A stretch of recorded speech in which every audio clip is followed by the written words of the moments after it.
Marahay na hapon, Bicolandia. Narito ang latest update tungkol sa lagay ng panahon ngayong March 15, 2026, alas 5 ng hapon dito sa Kabikulan. Ramdam niyo pa ba ang lamig ng simoy ng hangin? Sulitin na natin ito dahil ito na ang pinakahuling bugso ng amihan at maaari na lamang ito magtagal hanggang bukas.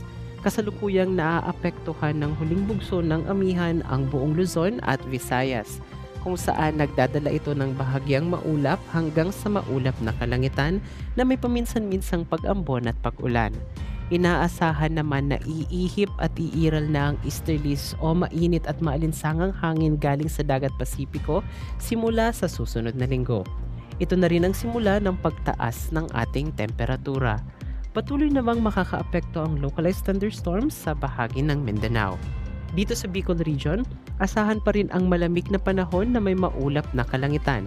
May tsansa rin ng mga isolated o pulupulong mahihinang pag-ulan dulot ng northeast monsoon o amihan. Magtungo naman tayo sa kondisyon ng hangin at karagatan. Mararanasan natin ang malakas hanggang sa matinding ihip ng hangin na magmumula sa hilagang silangan. Ang alon naman sa ating mga baybaying dagat ay posibleng umabot sa 2 hanggang 4 na metro ang taas.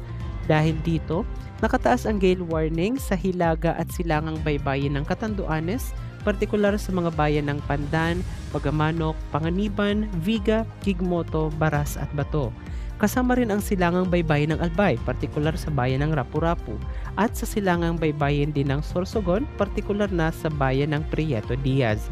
Papanganib ang magpalaot kapag ganito ang sitwasyon ng ating karagatan, kaya inaabisuhan ko ang lahat na sumunod sa abiso ng Coast Guard at magdoble ingat. Ang agwat ng temperatura sa Kabikulan bukas ay maglalaro sa 20 to 29 degrees Celsius lamang. Bumaba pa ang forecasted heat index o mararamdamang init ng ating katawan bukas, maaari na lamang itong umabot sa 31 degrees Celsius. Ang araw ay sisikat bukas ng alas 5:53 ng umaga at tulubog bukas ng alas 5:56 ng hapon. Para sa pinakabagong ulat ng panahon at advisory sa Kabikulan, i-follow ang ating social media accounts o di naman kaya ang official page ng Pag-asa Southern Luzon. Ito po ang inyong Bicolano meteorologist, Ralph Bismonte.